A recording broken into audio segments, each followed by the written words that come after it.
আমি উবার ডেকে আনছি, তোমার বের হতে হবে না। আমি ভেতরে এসে নিয়ে যাব তোমাকে, কেমন?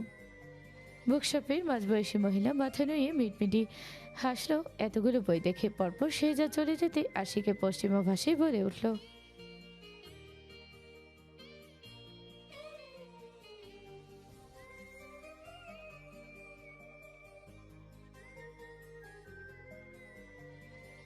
শেহজাদ দাঁড়িয়েছিল শপের বাইরে, ফোন হাতে রাস্তার দিকে তাকাচ্ছিল বারবার। গাড়ির জন্য অপেক্ষা করছে নিশ্চয়ই। ক্লান্ত মুখটা দেখে আসি বুক ভরে শ্বাস নিল। বুকের ভেতর কেমন অদ্ভুত টান অনুভব হলো মানুষটার জন্য। না চাইতেও পাওয়া এমন ভালোবাসা গলে ভিজে এলো আরশির। মুখ ফসকে যেন বলে ফেলল, আমিও ওনাকে সারা জীবন ভীষণ ভালোবাসবো। যতটা উনি অনুভব করতে পারেন আর যতটা অনুভব করতে পারেন না তার ঊর্ধ্বে গিয়ে যদি কখনো আমাদের ভালোবাসা সত্যি হয়, তাহলে আমি সেই সত্যিটা প্রমাণ করে ছাড়বো।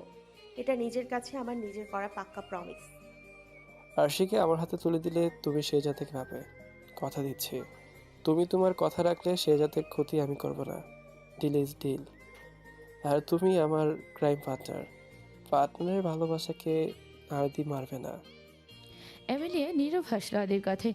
অবগামী সে বলল, তোমার কি মনে হয় আর সেই না থাকলে শেহজাদকে আমি পেয়ে যাব? মানুষটার মন ভেঙে যাবে পুরোপুরি সে যদি আরশিকে হারিয়ে ফেলে। আর সেই ভাঙাচোরা মনে জবরদখল বসালেও কোনোদিন হয়তো আমি আরশির জায়গা নিতে পারবো না। উষ্ণ পানি রেখা নামলে এমিলিয়ার গাল বেয়ে। আদি ভূতগ্রস্তের ন্যায় চেয়ে রইল শুধু ওর দিকে, যেন এখনো হজম করতে পারলো না যে এমিলিয়া বলছে এই কথাগুলো। পরপর অদ্ভুতভাবে দুলে দুলে হাসলো আদি। এমিলিয়ার গালের দুপাশে আঙুলের চাপটা দৃঢ় করলো, ফের হিসিয়ে বলো, তোমার মাথাটা কি পুরোপুরো নষ্ট হয়ে গেল এমি ডার্লিং? এ এসব ডায়লগ উপন্যাসের নায়িকাদের মুখে মানায় এমি, তোমার মতো খল নায়িকাদের মুখে নয়। বাস্তবে ফিরে আসো আর আমার সাথে হাত মেলাও। নিজেরটা বুঝে নিতে হলে জগতের সবাইকে স্বার্থপর হতে হয়। তুমি যা করবে তোমার নিজের জন্য করবে। আরশিকে আমার হাতে তুলে দিলে তোমার রাস্তা সাফ। আমাদের এক হয়ে কাজ করা মানে কেন বুঝতে চাইছো না তুমি? চোখ ফেটে জল গড়ালো এমিলিয়ার। আদির অন্য হাতে তখনও ধারালো পাকের নাইফ। ঠোঁটে পৈশাচিক হাসি, যেন এমিলিয়াকে নীরব হুমকি দেওয়ার জন্য বের করেছে হাতের ওই ছুরিটা। আর ঠিক তখনই সাইরেনের শব্দে সরব হলো ক্যাফে। নিউ ইয়র্ক পুলিশের গাড়ির আওয়াজ পেয়ে হট্টগোল বেঁধে গেল ক্যাফের ভিতরে। কিন্তু তাতে লাভ খুব একটা হলো না। আয়নরা মিনিট খানিকের মধ্যে ঘেরাও করে ফেললো ক্যাফে নিউ ইয়র্কের পুরো এরিয়াটা। শখানেক পুলিশ জিম্মি করে ফেললো আদিদের। আয়ন হাতে মেগাফোন নিয়ে ক্যাফের ভিতরে ঢুকলো। এমিলিয়ার পিছনে এসে দাঁড়িয়ে তাকালো আদির চোখ বরাবর। ফিচাল হেসে ফোনটা সামনে নিয়ে জানান দিল, Put that knife down, Adi. You are under arrest. আদি এবার সত্যি সত্যি অবিশ্বাস্য চোখে তাকালো এমিলিয়ার দিকে। ততক্ষণে পিছন থেকে পুলিশ ঘিরে ফেলেছে আদিকে। এমিলিয়ার শক্তি খাটিয়ে আদির হাতটা সরালো নিজের গাল থেকে। সেখানটা হাতের উল্টো পিঠ দিয়ে মুছে দৃঢ় গলায় বলল, your game is over. Minute খানিক স্তম্ভিত থাকার পর মুখ খুলল আদি। বিমূঢ় স্বরে আওড়ালো, পুরোটা তোদের সাজানো নাটক ছিল। তুই আগে থেকে পুলিশকে সবটা জানিয়ে এসেছিলি এখানে, যেন আমাকে দড়িয়ে দিতে পারিস। কেন? আগে থানায় চল। তারপর কেন কিসের জন্য সব বুঝিয়ে দিচ্ছি আমি তোকে। আয়নের কথা শুনে এমনি ছুরি সমেত আয়নের দিকে এগিয়ে যেতে উদ্যত হলো আদি। বদ্ধ উন্মাদ সে এখন। যদিও সেটা অস্বাভাবিক কিছু নয়, এভাবে ধরা পড়ে যাবে এটা হয়তো ওর ধারণাতেই ছিল না। নিঃশব্দে হাসলো আয়ান। কিন্তু আয়নের গায়ে একটা আঁচও লাগাতে পারলো না আদি। তার আগেই দুজন পুলিশ এসে হাত দুটো পিঠ মোড়া দিয়ে হ্যান্ডকাপ পরিয়ে দিল ওর। ততক্ষণে এমিলিয়াও কিছুটা সামলে নিয়েছে নিজেকে।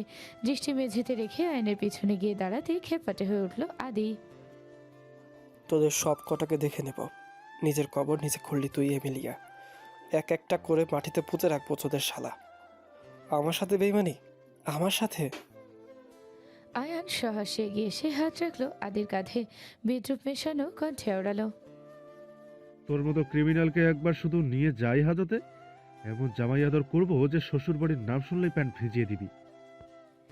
আইনের বলা কথার প্রত্যুত্তর করার আগে পুলিশের হ্যাচকা টানে মুখ থুবড়ে পড়ল আদি। ক্যাফে ভর্তি মানুষ দেখলো ভিডিও করলো এই দৃশ্যের। পুলিশের গাড়িতে আদিকে তোলা হলো টেনে হিসড়ে। পরক্ষণেই আইনের পাশে এসে দাঁড়ালো এমি। নিজের সমস্ত কৃতকর্মের জন্য অনুতপ্ত আসছে, দৃষ্টিনত গাল ভেজে আছে নোনা পানিতে। ভাঙা ভাঙা গালে বলল, বাস্টারটাকে ছাড়বেন না কখনো। ও আবার পালাতে পারলে আরো ডেসপারেট হবে আমাদের ফ্যামিলির ক্ষতি করার জন্য। আয়ান ফিরে যায় পাশে। এমনিতে এমিকে সহ্য করতে না পারলেও আজ আর বিরক্তটুকু প্রকাশ করলো না বাইরে। ভ্রজরা টান টান রেখে বুকে হাত গুজে দেখলো ভয়ে কাঁপতে থাকা মেয়েটাকে। তারপর বলে উঠল, পরিবারটা তোমারও অ্যামেলিয়া, যদি নিজেকে তুমি শুধরে ফেলতে পারো। স্টিল তোমাকে ধন্যবাদ আমাদের টিমের সাথে কোঅপারেট করার জন্য। তোমাকে আমার 2জন ফিমেল টিম মেম্বার বাড়িতে পৌঁছে দিয়ে আসবে। Be safe. আর ভয় পাওয়ার কিছু নেই, আদি আমাদের পরিবারের আর কিছু করতে পারবে না। আরো একটা প্রশ্ন ছিল, গো অন। আপনি কি করে বুঝতে পেরেছিলেন যে আদি আমার সাথে যোগাযোগ করার চেষ্টা করবে আর সেই ক্ষতি করার জন্য? অন্যমনস্ক হয়ে ফোন বের করছিল আয়ান। আরেকজন মানুষকে কল দিয়ে জানাতে হবে তো এই ভালো খবরটা। তাই এমিলিয়ার প্রশ্ন শুনে সমু মুখানে রহস্যময় হাসি প্রসারিত হলো শুধু। ওখান থেকে বিদায় নিয়ে নিজের গাড়িতে উঠতে উঠতে আয়ান কল করলো শেহজাদকে। কানে লাগানো ব্লুটুথে ভেসে এলো একটি পুরুষালী শক্ত কণ্ঠ। কাজ হয়েছে? আয়ান বাঁকা হাসে গাড়ির স্টিয়ারিং হুইল ঘোরাতে ঘোরাতে বলে উঠল, তোর শালা প্রফেসর না হয়ে পুলিশ হওয়া উচিত ছিল। মাঝে মধ্যে আমি তোর বুদ্ধি দেখে অবাক হই। হ্যাঁ রে, এত বুদ্ধি নিয়ে রাতে বালিশে মাথা রেখে ঘুমানো তো সম্ভব নয়। তাহলে ঘুমানোর সময় মাথাটা রাখিস কোথায়?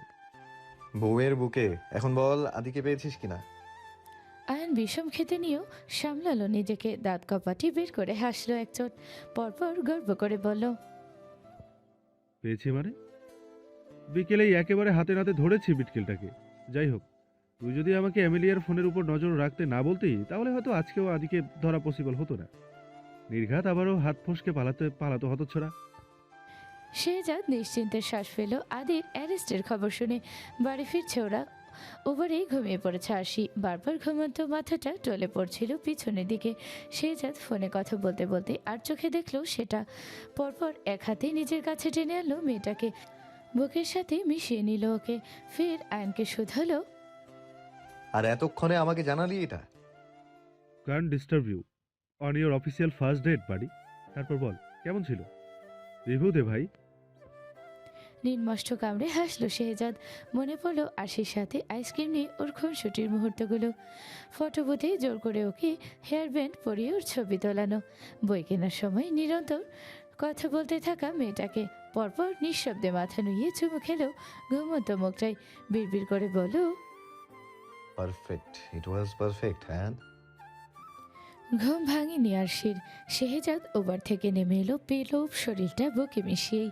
চোখ সরাতে পারল না, থামাতে পারল না নিজেকে। মাথা নুয়ে মেয়েটার এগালে ওগালি চুমুকে দিল বার কয়েক। তবু যেন তৃষ্ণা মিটল না, মন ভরল না। আরশির কানের নরম অংশে ঠোঁট চেপে কাতর স্বরে বলল, এত তাড়াতাড়ি কেন চোখে ঘুম নামালে আরুষি? আরশি নড়ে উঠল একটু। অক্টোবরে ঠান্ডা বাতাসে একটু উষ্ণতা খুঁজতে মুখ গুজল পোক্ত বুকে। অথচ শেহজাদের ঘুম হারাম করে এই স্নিগ্ধতা, এই রাত, এই প্রেম, এমনকি শেহজাদের সবটুকুর অধিকার মুঠোয় নিয়ে কি আরাম করে ঘুমাচ্ছে তার ওই এক রতি বউটা। নিজের ভাবনায় নিজেই মুচকি হাসলো শেহজাদ। তাকে দেখে কেয়ারটেকার রবিন দৌড়ে আসতেই নিজেকে সামলে নিল সে। নরম গলায় শুধু বলল, গাড়ির ভেতর আরুষির কিছু বই আছে, কষ্ট করে একটু নিয়ে আসবেন রবিন চাচা। পুরো রবিন চাউর হাসে। ওপর নিচ মাথা নাড়িয়ে আশ্বস্ত করে তাকে বাড়ির ভিতর যেতে। বসর ঘরে বসে আড্ডা দিচ্ছিল যারা, আঞ্জুমান আর মরিয়ম। সাথে আয়ান আর অভিনব আছে। বাড়িতে যেন এখন অতিথিদের সমাহার। আঞ্জুমান তো ছিলেনই, সন্ধ্যায় অভিনব আর তারা বাবা আনিলও এসেছেন বিয়ে উপলক্ষে। তার মধ্যেই আশিকে দুহাতে নিয়ে চৌকাট মারালো শেহজাদ। সেকেন্ড খানিক নীরবতার পর অমনি যেন ছোটোখাটো গোল বেঁধে গেল সেথায়। হই হই করে উঠল আয়ান। দুহাতে শীষ বাজিয়ে সোফা ডিঙিয়ে লাফিয়ে এসে দাঁড়ালো শেহজাদের সামনে। দুহাত লম্বা করে সামনে এনে নাটকীয় ভঙ্গিতে মাথা ঝাঁকালো অল্প। কৌতুক করে আওড়ালো, ওহে লাভ গুরু, দয়া করে আপনার এই শিষ্যকে একটু তার লাভ লাইফের জন্য দোয়া দিয়ে যান। শেহজাদ পাশ কাটিয়ে চলে যেতে নিতলেই আয়ান ফির বলে উঠল, বউকে অক্ষত অবস্থায় কিভাবে কোলে তুলতে হয় তার উপর বাতলে দিয়ে যান লাভগুরু শেহজাদ। তা না হলে আপনার বোন যে আহারে আমায় চিমটি কাটছে আজকাল। দেখা গেল অক্ষত অবস্থায় তাকে কোলে তুলতে গেলাম ঠিকই, কিন্তু নামালাম নিজের পিঠের চামড়া লাল বানিকে। আয়নের কাণ্ড দেখে মরিয়ম আর আঞ্জুমান হেসে কুচুকুটি হলেন। প্রলম্বিত শ্বাস ফেলল যারা। ভারমুখী মরিয়মের কাছে লানিশ করে বলল, কিভাবে আমাদের দুই ভাই বোনের পেছনে লাগছে তোমার আদরের এই জামাই দেখেছো?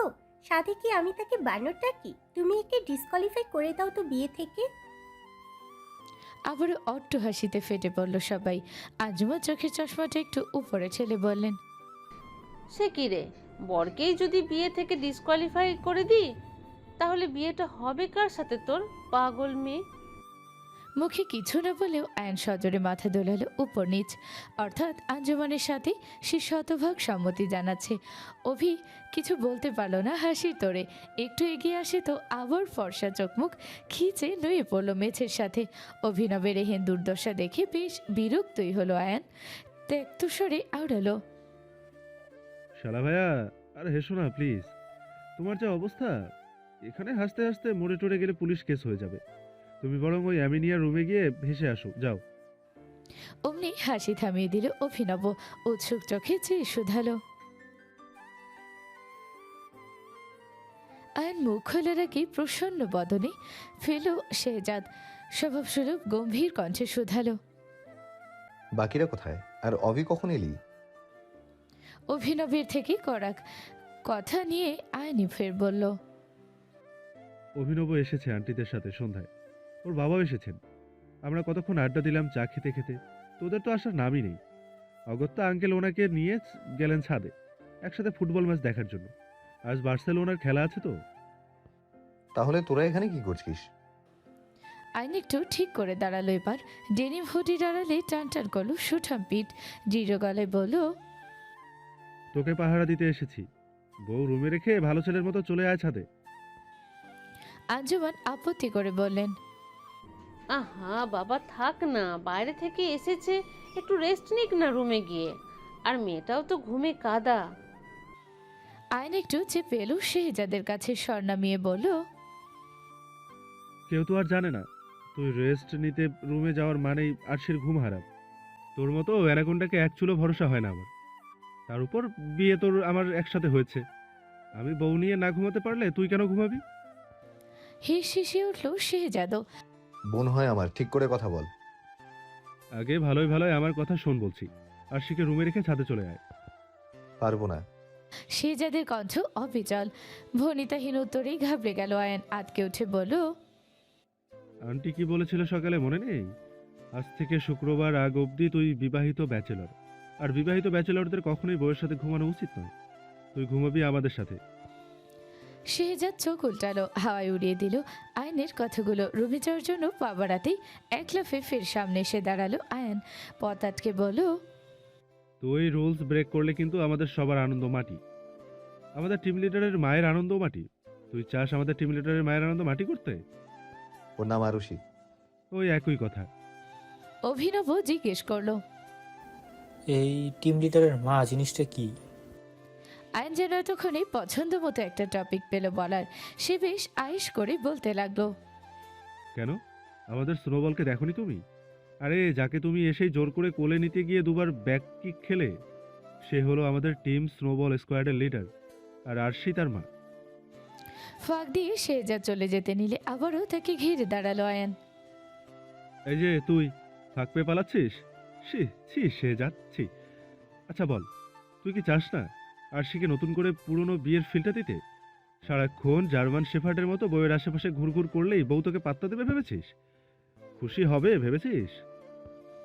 অভিনব পিছন থেকে অবাক হয়ে শুধালো, হবে না বলছো? আলবাত হবে না, কখনো হবে না। আয়ন যে থামবে না শেহজাদ তা বেশ বুঝতে পারছে। অন্তত যতক্ষণ না সে ওর কথা মেনে ছাদে যাবে ততক্ষণ এই ছেলে ঘ্যান ঘ্যান করবে ওর কানের পাশে এসে। নিরুপার হয়ে দীর্ঘশ্বাস ফেলল শেহজাদ।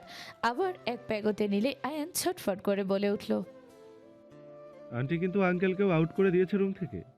সে এখন আমাদের দলে। আমরা ছেলেরা এখন বরপক্ষ, আর তুই বরপক্ষ হয়ে যদি কোনে পক্ষের মেয়ের সাথে এক ঘরে ঘুমিয়েছিস তাহলে কিন্তু। মরিয়ম দাঁড়িয়ে গেলেন হুট করে। সকালের মতো আবারও বেকায়দায় পড়ার আগে ভাগে আঞ্জুমান বলে উঠলেন, আপা চলুন শুয়ে পড়বেন, চলুন। আজকে এমনিতেও শরীরটা ভীষণ ক্লান্ত, কাল তো আবার তাড়াতাড়ি উঠতে হবে। ওদের গায়ে হলুদের অনুষ্ঠানের আয়োজন, মেহেন্দির আয়োজন সবটাই কিন্তু আমরা করব। ছেলেপক্ষকে ভরসা নেই আমার কোনো। আঞ্জুমান আমতা আমতা করে বললেন, সে কি এখনই চলে যাবে? আরশি তো মনে হয় সকালের আগে উঠবে না, কিন্তু ছেলেটা মাত্র এলো, ওর খাবার দাবারের কিছু। বরপক্ষ কি খাবে সেটা তাদের ব্যাপার, আপনি চলুন তো আপা, ওদেরটা ওরা বুঝে নেবে। বলেই মরিয়ম দাঁড়ালো না আর এক মুহূর্ত। আঞ্জুমানকে এক প্রকার বগল দাবা করেই নিয়ে চলে গেলেন যে যার ঘরে। আন্টি চলে গেল বলে যদি চিটিং করেছিস সায়ান, নিজের টিমের সাথে বাটপারি করলে কিন্তু সারা জীবন তোকে এ নিয়ে কথা শোনাবো। আয়ানের কথা শুনে শেহজাদ ঘাড় বাঁকিয়ে তাকালো পেছনে। ফ্রেশ হয়ে আসছি, ঘুমাবো না আমি, কিন্তু তোদের হাসাহাসি শুনলে আরুষের ঘুম ভেঙে যাবে। ওকে শুইয়ে আসতে দে অন্তত। বলেই লম্বা শ্বাস ফেলে সিঁড়ি ভাঙলো মানুষটা। ওদিকে মনে মনে বিজয়ের হাসি হাসছে আয়ন। জিভ দিয়ে গাল ছেড়ে দাঁড়িয়ে বন্ধুর প্রস্থান দেখতে দেখতে হাত রাখলো অভির কাঁধে। বিজ্ঞের মতো শুধ হলো। কি বুঝলে শালা ভাইয়া? অভির মুখখানে বিস্ময় খেলে আছে এখনো। ফ্লুট ছুঁয়েছে জল। বিমূঢ় স্বরে আওড়ালো, সায়ন ভাই আর আগের সেই কাঠকোট্টা সায়ন ভাই নেই। আগের মতো বকবক করার স্বভাবটাও একেবারে গায়েব। ও মাই গড, হি হ্যাজ চেঞ্জড। যারা পিছন থেকে দাঁড়ালো ওদের পাশে। অভিকে জিজ্ঞেস করলো, ভাইয়া আগে বকাবকি করতো নাকি খুব? ফোঁস করে শ্বাস ফেললো অভি। পরপর আওড়ালো, শুধু বকা, এই শহরে থেকেও ভাইয়ের হাতে মার খাওয়ার ভয়ে আমি এমুখ হতাম না। ধূপ ধাপ হাত তো চলতোই। একদিন ওনার সামনে পড়তে বসে এমন চর খেয়েছিলাম না রুষা আপু, ওদিনই আমার ওনার কাছে পড়াশোনার শখ একদম মিটে গিয়েছিল। অমনি আয়ন সুর ধরে বলল। আগে বলতে। অভি শূন্য চোখে আয়নের দিকে তাকিয়ে বলল, আপনি নিজেই তো বলতে চাইছেন নায়ন ভাই। যারা ঠোঁট টিপে হেসে ফেলল। অমনি ভ্রু নাচিয়ে শোধালো, তাই নাকি? তা আমাকেও একটু বলো তো ভাই, তোমার আয়ান ভাই আর কি কি করতো? অভি উদাস কণ্ঠে আওড়ালো, কি আবার, ওই যে গিটারটা আছে না এই বাড়িতে, ওটা নিয়েই বসে থাকতো সারাক্ষণ। আমরা তো ভাবতাম আয়ন ভাই পাক্কা কোনো সিঙ্গার টিঙ্গার হয়ে যাবে। আয়ন আহত চোখে তাকালো অভির দিকে। শালা ভাইয়া, তুমি সত্যি করে বলো তো, তুমি আমার বউয়ের কাছে আমার প্রশংসা করছো নাকি বদনাম? মানে একজন পুলিশ অফিসারের কোনো দাম নেই এ জগতে? অভি মুখ খোলার আগেই কথা কেড়ে নিল যারা।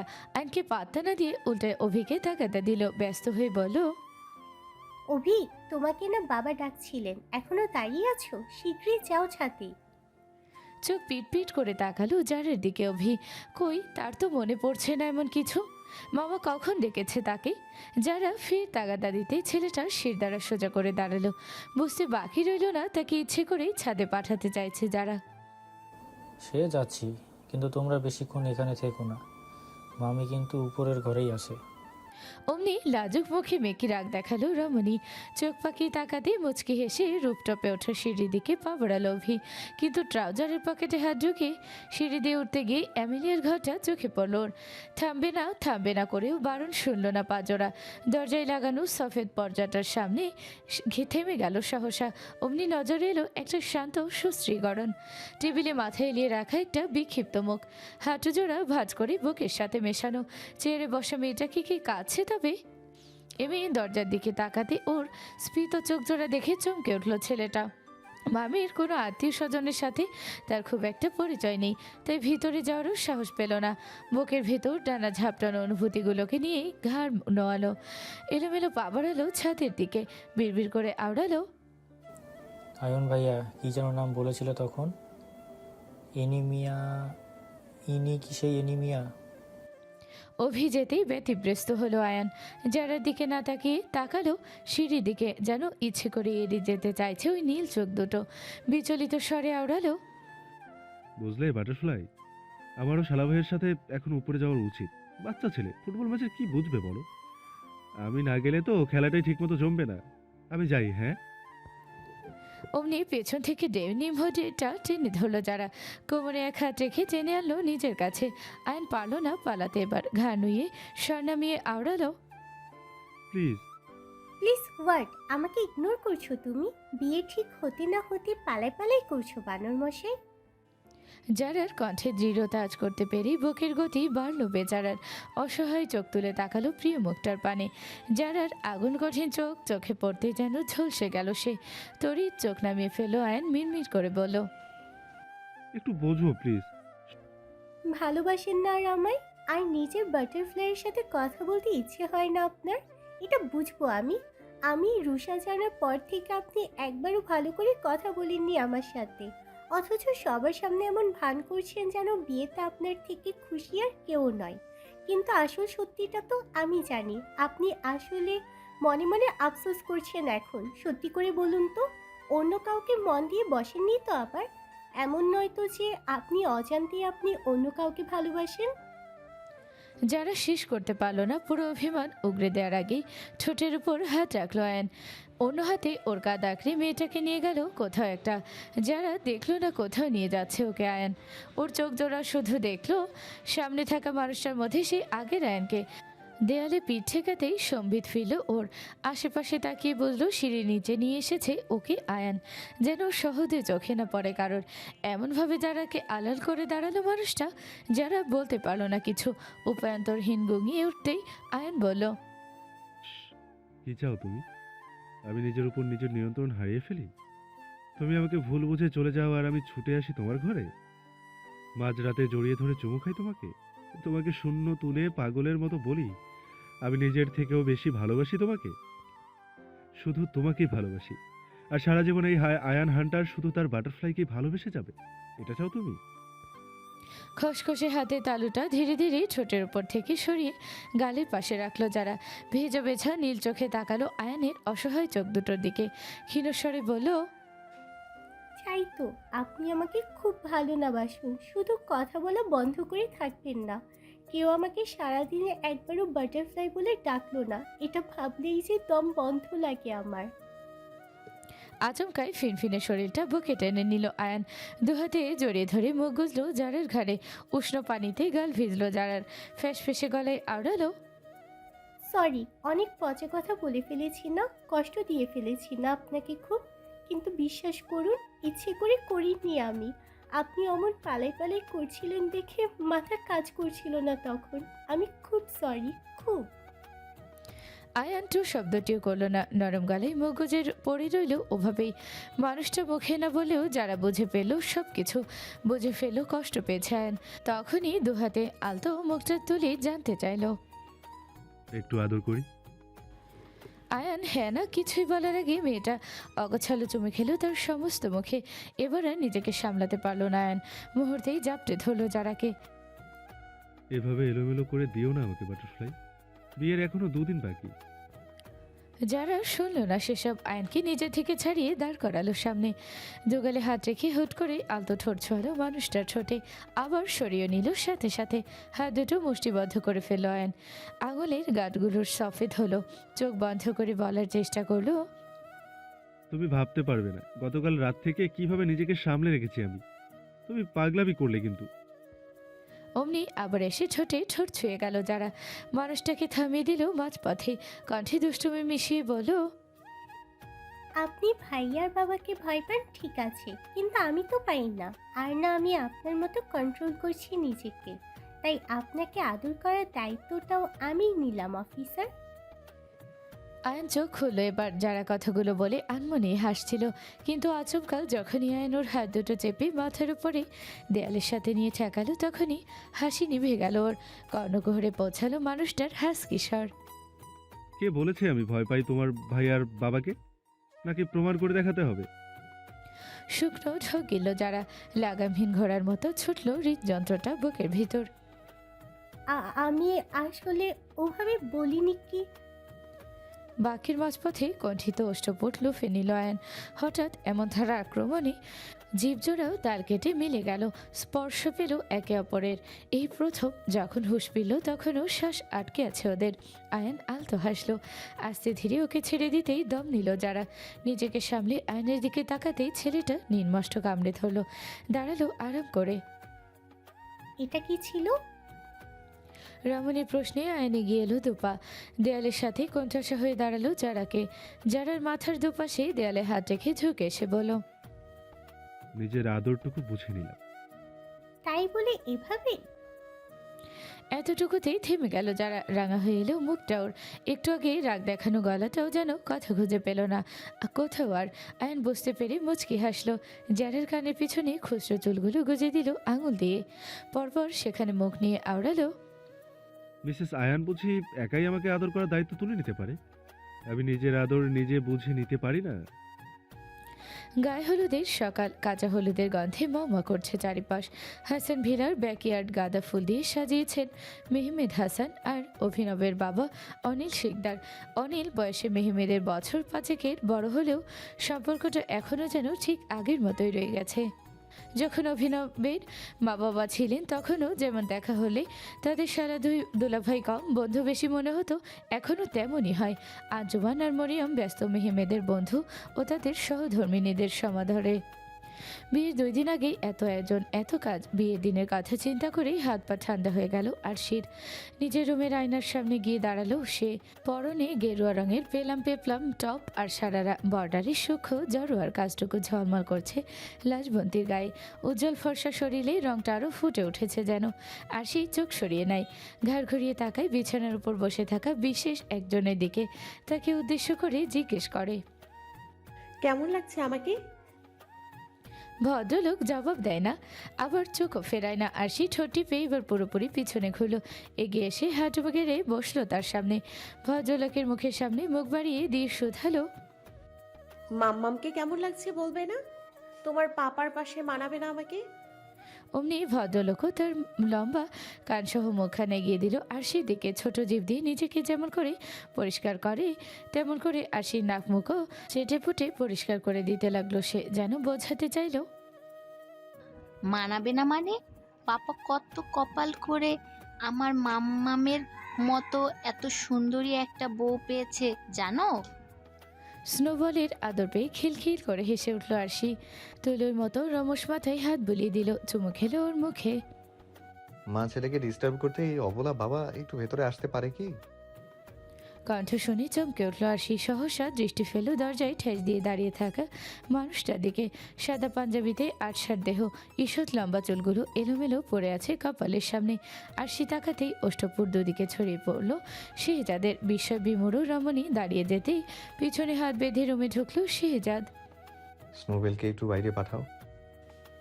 আরশি যেন শুনতে পেল না কিছু। মানুষটাকে পাঞ্জাবিতে দেখে এবার বোধহয় আসলেই শর্ট ফার্কিট হয়ে গেছে তার ব্রেনে। কিছুক্ষণ ভূতগ্রস্তের মতো দাঁড়িয়ে থেকেই শুধায়, আপনি তৈরি? ভেবেছিলাম তো তাই, কিন্তু এখন মনে হচ্ছে সাদা পাঞ্জাবি বদলে গেরুয়া রঙের পরতে হবে কিছু। আপনি গেরুয়া রং কেন পরবেন?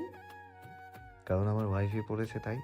তার আগে তুমি স্নোবেলকে জাস্ট 2 মিনিটের জন্য করিডোর ঘুরে আসতে বলো, ইটস আর্জেন্ট। কেন? শেহজাদ লম্বা শ্বাস নেয়, চোখ জোড়া ছোট ছোট করে তাকায় স্নোবলের দিকে। মুখখানা ছন্দ গভীর করে বলল, আমার বইয়ের দিক থেকে তো এই ছেলে চোখেই সরছে না। অনেক হয়েছে, অনেক দেখেছে সে আমার বউকে, এবার আমি দেখব। আরশির ভ্রম কাটে। শেহজাদের মেকির আগে বুড়ো আঙুল দেখিয়ে কোলে তুলে নেয় স্নোবলকে। ওর মাথায় হাত বুলিয়ে দিতে দিতে আদুরে গলায় বলে, এভাবে বলছেন কেন? খরগোশই তো।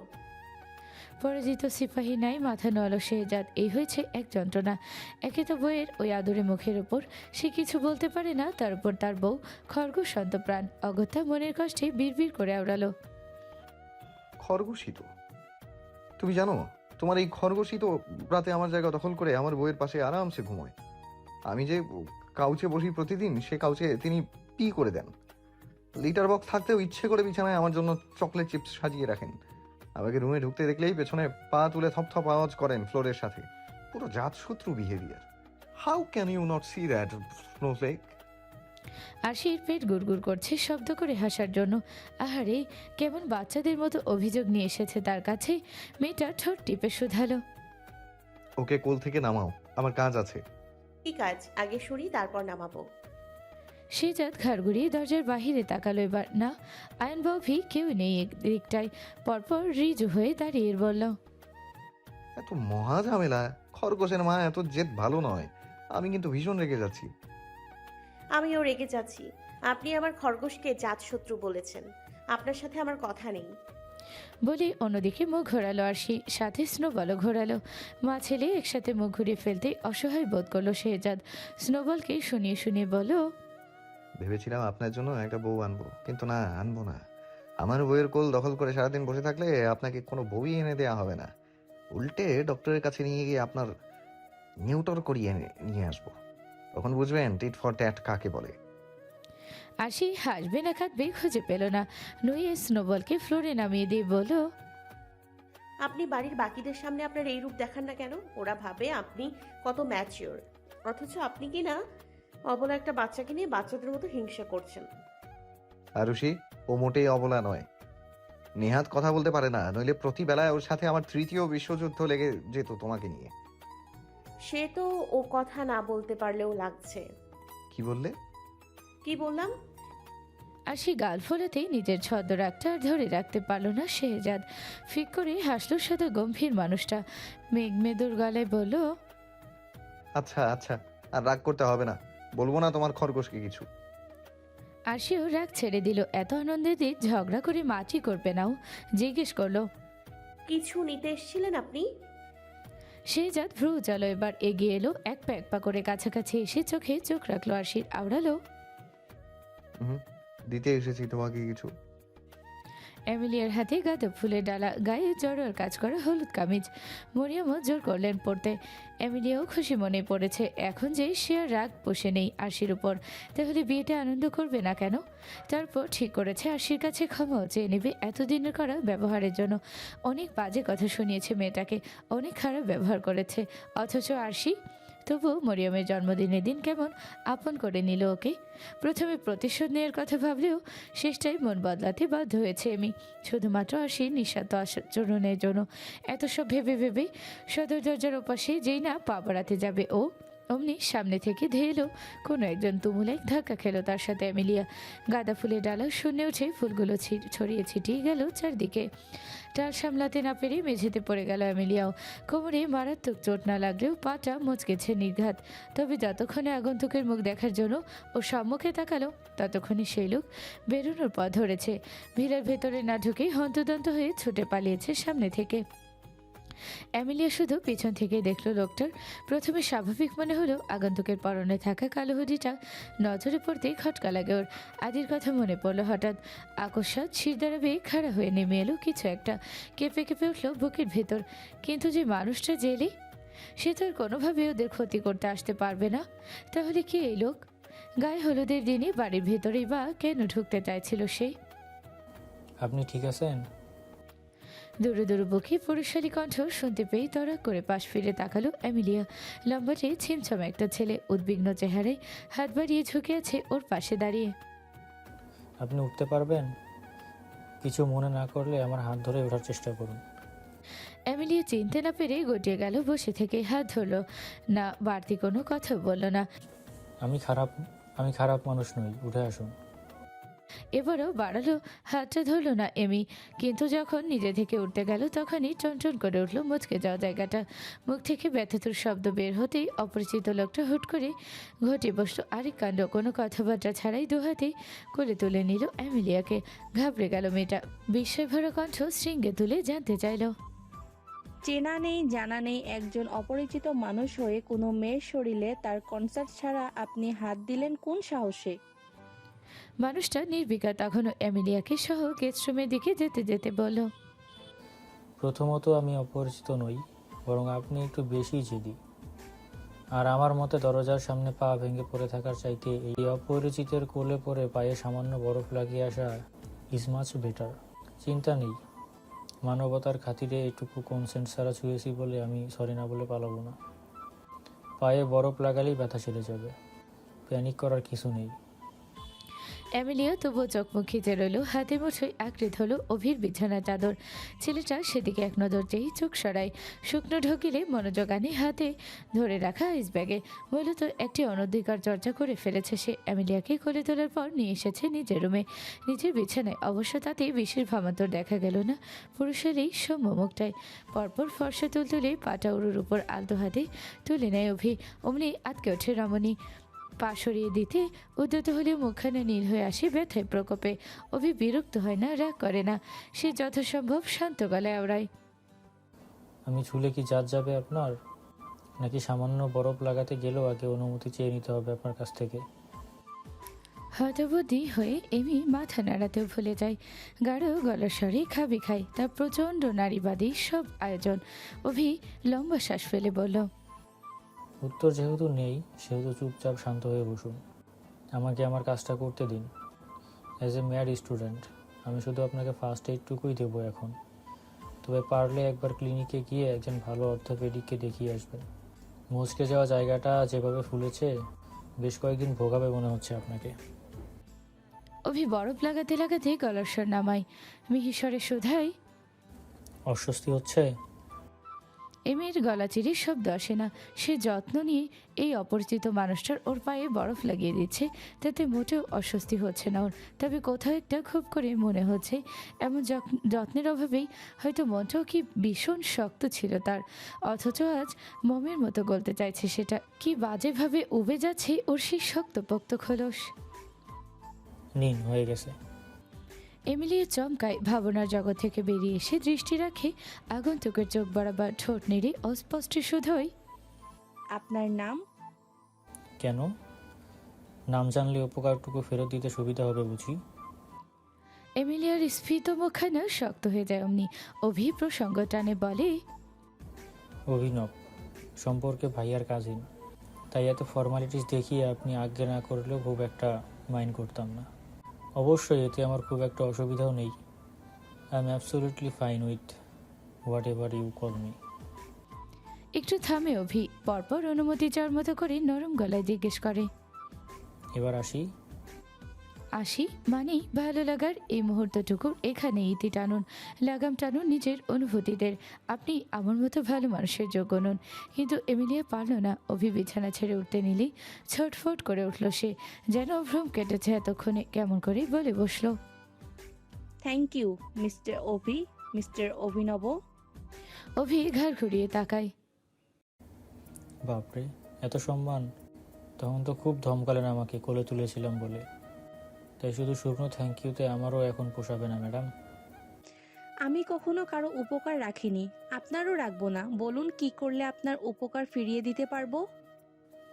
এমিলিয়ার মলিন শক্ত চোখ দুটি চোখ পড়তেই এক চিলতে হাসি দোল খায় অভির ওষ্ঠকোণে। পরপর কি যেন মনে করে দুহাতে বিছানায় নিজের ভর ছেড়ে ঝুঁকে আসে এমিলিয়ার দিকে। মেয়েটা চমকায়, সরে যেতে গিয়ে আরেকটা চোট পড়ে গিয়ে ওর মাথা আর হেডবোর্ডের মধ্যেখানে তুরন্ত হাত রাখে অভি।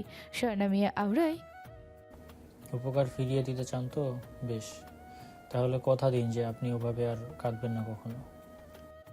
এমির বিস্ফোরিত চোখ জোড়া পলক ফেলতে ভুলে যায়। রাতে সে কেঁদেছিল ঠিকই, তবে সেটা নিজের ভুল বুঝতে পেরে। নিজের বোকামির জন্য সবার কতই না অপছন্দের ছিল সে, কিন্তু এই লোক সেটা জানলো কি করে? এমিলিয়াকে পাল্টা প্রশ্নের সুযোগ না দিয়ে ওর মাথার পিছন থেকে নিজের হাতটা সরিয়ে নেয় অভি।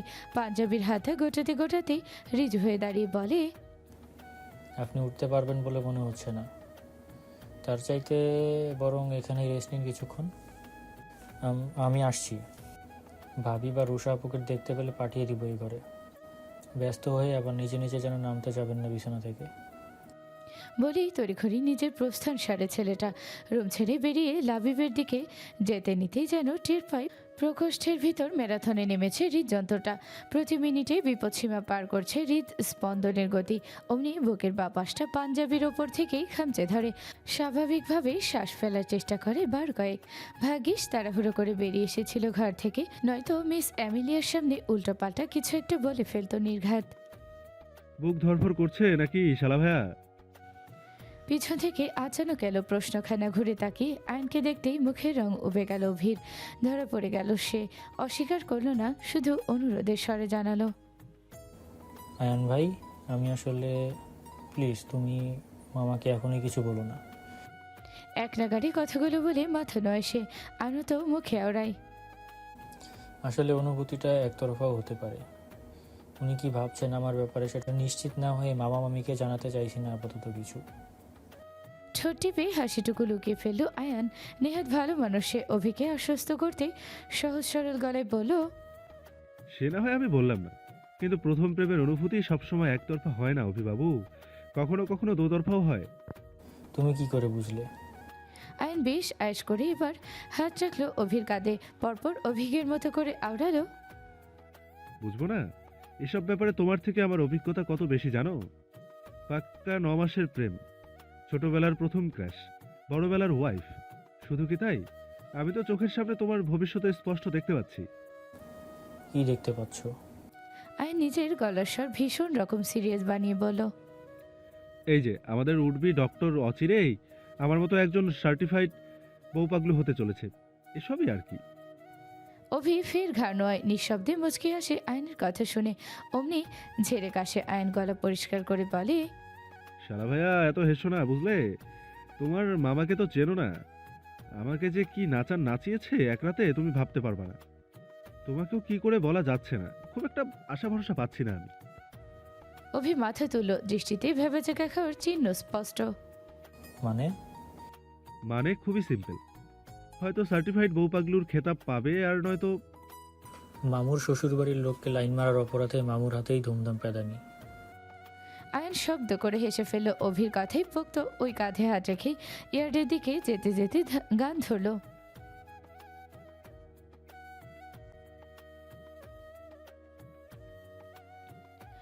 ঠিক তখনই বাইরে থেকে ভেসে এলো ধস্তাধস্তির শব্দ। ডিউটিরত পুলিশগুলো ওয়াকিটকিতে আয়নকে অ্যালার্ট করলো। সহসা জানালো সন্দেহভাজন একজনকে পাকড়াও করেছে তারা বাড়ির সদর দরজা থেকে। পালাচ্ছিল সে লোক। তখনই হাতে নাতে ধরা পড়ে। হলুদ পাঞ্জাবিতে ৮-৬০ যুবক আর অপেক্ষা করে না। পকেট থেকে রিভলভার বের করতে করতে ব্যগ্র কদম ফেলে বাড়ির বাহিরে সঙ্গে বের হয় অভিও। এত আনন্দের একটা দিনে আবার নতুন কোনো বিপদের মহড়া শুরু হলো ওদের জন্য কে জানি। একটু বাদে অনুষ্ঠান শুরু হবে। কত মেহমান আসছে বাড়িতে, বাবার পরিচিত বড় বড় সব বিজনেস পার্টনার এক একজন। আপনার কলিগরা, প্রিন্সিপাল মিস্টার বিল, প্রফেসর মিসেস বেলা, তারাও এসছেন। আপনি তাদেরকে ছেড়ে এখানে এসে সময় নষ্ট কেন করছেন বলুন তো? এমন পাগলামি মানায় আপনাকে? আর সেই এক নিঃশ্বাসে এত কিছু বলেও থামলো না। মাথা নিচু করে ঠোঁট টিপে হাসতে থাকা ভদ্রলোককে একেবারে ঠেলেশুলে বের করে দিতে চাইল রুমের বাহিরে। কিন্তু আফসোস এক বিন্দুও টলাতে পারল না শেহজাদকে। শেহজাদ অচল নিজের জায়গায়। আর সে যখন তার বুকের উপর দুহাত রেখে তাকে সরাতে ব্যস্ত, তখন শেহজাদের এক হাত উঠে এলো মেয়েটার কোমরে। পরম আদরি ছুঁয়ে দিল তার ভুবন মোহিনীকে। লাস্যময়ী কোমরটা টেনে নিজের সাথে মিশিয়ে কপালে কপাল ছেকালো। চোখ বন্ধ করে হাসকি স্বরে আওড়ালো, পুরো 8 ঘন্টা তোমাকে কাছে পাইনি, আদর করতে পারিনি। মনে হচ্ছে গলাটা শুকিয়ে গিয়েছে আমার। এতবার করে পানি খাচ্ছি, কাজই হচ্ছে না। কেঁপে উঠল লাজবন্তী। চড়া বুকে হাত রেখে শ্বাস ফেললো ঘন ঘন। চোখ বুজে শুধালো, আপনি আপনি প্লিজ জানতো। দুপাশে সজোরে মাথা নাড়ালো শেহজাদ। কেমন দুর্বল গলায় আওড়ালো, যাব না। তুমি নামক গন্তব্য যেখানে আমি পেয়েছি, আমার সব গন্তব্য সেখানেই শেষ আরুষি। আমার আর কোথাও যাওয়ার নেই, বিশ্বাস করো, কোথাও না। কাজল টানা অক্ষি যুগল ভিজল আশির। এই 9 মাসের প্রতিটি মুহূর্ত ভেসে উঠল দৃশ্যপটে। তখনই শেহজাদ তার অন্য হাতটা আলতো করে ছোঁয় ওর গালে। ধীরে ধীরে কাঁচা হলুদের প্রলেপ টানে সেখানে। পরপর আশির হলুদ লাগানো গালে নিজের গাল ছোঁয় শেহজাদ। ওভাবেই থেকে গিয়ে আওড়ায়, ভাগ্যিস সেদিন তুমি জেদ ধরেছিলে এদেশে আসার। ভাগ্যিস ভাগ্যিস সেদিন তুমি আমার সব অপরাধ ভুলে গিয়ে পা রেখেছিলে আমার ওই রঙহীন অ্যাপার্টমেন্টটাতে। ভাগ্যিস, নইলে কে সামলাতো আমাকে? আপনাকে এখনো বা আমি সামলাতে পারছি কই? এই যে কেমন পাগলামি করছেন এখানে এসে, এটা কোনো সময় হলো আদর করার? আর আর আমায় হলুদ লাগালেন কেন এখন? শেহজাদ চোখ মেলে চাইল। অমনি পুরুষোচিত ভারী গলায় কামনার বান বলল, সবাই তোমাকে যখন হলুদ লাগাবে তখন যেন আমার হিংসা না হয়, তাই আগে ভাগে লাগিয়ে রেখে গেলাম নিজের হাতে নিজের মানুষটাকে। আরশি জুৎসই কথা খুঁজে পায় না, আইঠাই করে ওঠে লাজে। প্রশোধনহীন মুখখানা রক্তিম হয়, লজ্জারা ছুটে ছুটে বেরোয় রমণীর লালিত কপালে কপলে। শেহজাদ আবদারের স্বরে বলে উঠল, দরজাটা আধ ঘন্টার জন্য বন্ধ করে দিই, জাস্ট আধা ঘন্টার জন্য, এর বেশি একটুও সময় নেব না। তোমার সারাদিনে আর একবারও জানাতে আসবো না, প্লিজ আরুষি, একদম লক্ষ্মী ছেলে হয়ে। ছোট সাহেব, কেয়ারটেকার রবিনের গলা পেয়ে ওখানেই থেমে গেল। শেহজাদ পিনপত নীরবতায় ছেয়ে গেল ওর বেলিহাজ কথা, বেপরোয়া ইচ্ছেগুলো। রবিন দরজার বাহিরেই দাঁড়িয়ে, তার বেঢপ ছায়াটা দেখা যাচ্ছে কার্টেনের এপাশ থেকে। শেহজাদ বিরক্ত হলো ভীষণ, তবে সেটুকু প্রকাশ পেল না তার উত্তরে। ততক্ষণে ঘাবড়ে গিয়েছে আরশি, ভাবলো এই বুঝি রবিন চাচা দেখে ফেলো ওদের এভাবে। মেয়েটার সাতপাত ভেবে সরে যেতে চাইলেও শেহজাদ সরতে দিল না ওকে, নিজের সাথে আগলে রেখেই রবিনের কাছে ঠান্ডা গলায় জানতে চাইল, যদি জরুরি দরকার না হয় তাহলে আমি আধ ঘন্টা পর এসে আপনার কথা শুনছি, আপনি যেতে পারেন, বাবার হয়তো প্রয়োজন হবে আপনাকে। রবিন কার্টেনের ওপাশ থেকে ইতস্তত গলায় আওড়ালো, আসলে হয়েছে কি, মানে একবার বাগানে আসুন ছোট সাহেব।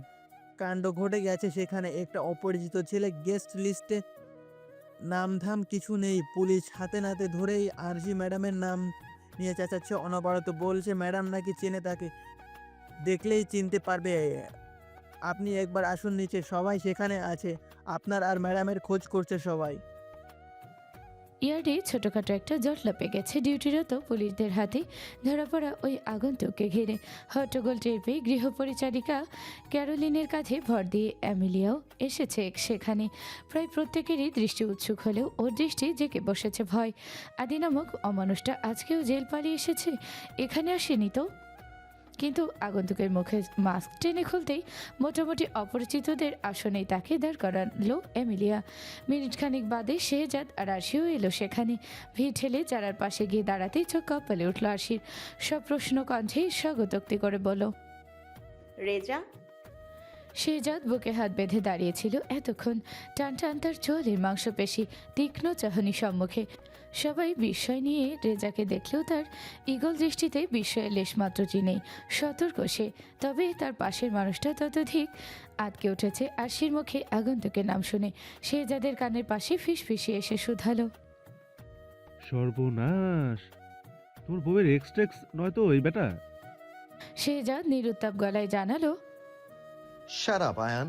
She never dated anyone, nor did she have a man in her life before me. X তো দূরের কথা অনেক। তাহলে ছেলেটা আরশির ক্লাসমেট। এতক্ষণে হাঁপ ছাড়ল আয়ান।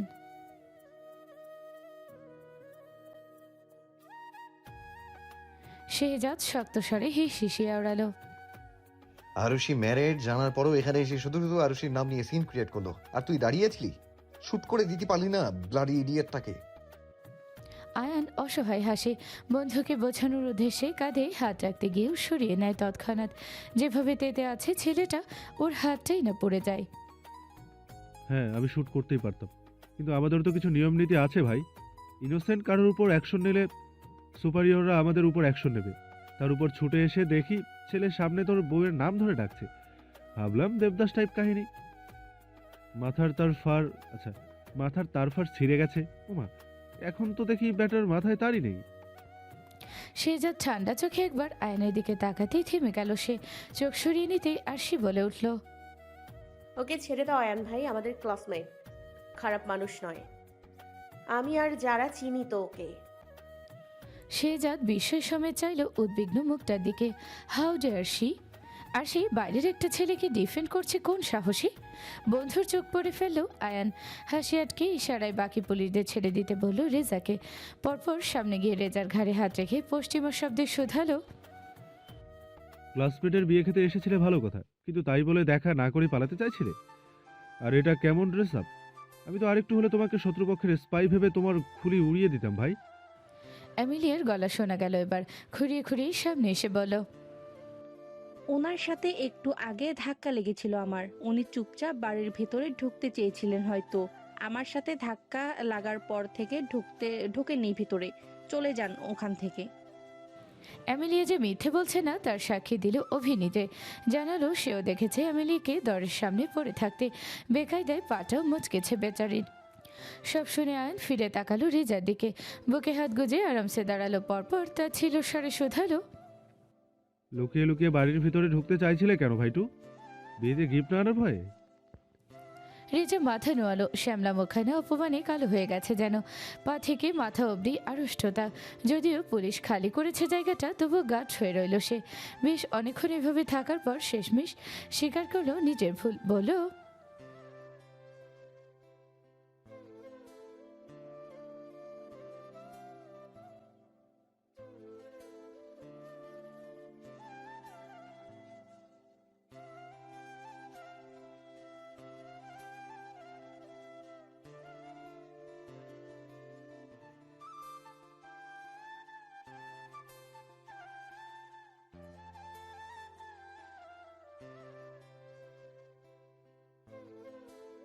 তোমার টিউশন ফি আর ডর্মে থাকার ব্যাপারে প্রিন্সিপালের সাথে আলাপ করেছো? ফাইন্যান্সিয়াল প্রবলেম হলে উনি হেল্প করতে পারতেন কিছুটা। শেহজাদের কণ্ঠ ভেসে এবার ওদের মাঝ থেকে। চিরায়ত গম্ভীর মুখটা আশ্চর্য রকমের নরম। আর সে অবাক হয়, সেই সাথে আয়নও কানের পাশে এসে বিড়বিড় করে আওড়ায়, এই মাত্রই না শুট করে দিতে বলেছিলি, এখন টিউশন ফি মওকুফ করার কথা বলছিস? তুই আসলে একটা আদা চাচা, সাংঘাতিক রকমের আনপ্রেডিক্টেবল একটা মানুষ। ছ্যাঃ। শেহজাদ পাত্তা দিল না ওর কথাই। তার মনোযোগ রেজার দিকে। ছেলেটা ধরে গলে বলল,